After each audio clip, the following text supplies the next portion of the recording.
Hi hello good morning. నిన్న ఏకాశి ఇవాళ ద్వాదశి అని చెప్పా కదా. ఇవాళ ద్వాదశి పూజ కూడా అయిపోయింది, కంప్లీట్ చేసుకున్నాను.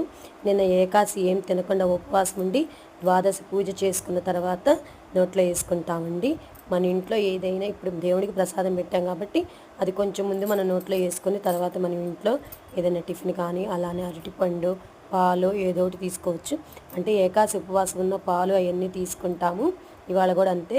కాకపోతే మనకి ఏది అని కుదరకపోతే ముందు 2 బియ్యపు గింజలైనా మనం నోట్లో వేసుకుంటామండి ద్వాదశి పూజ అయిపోయిన తర్వాత.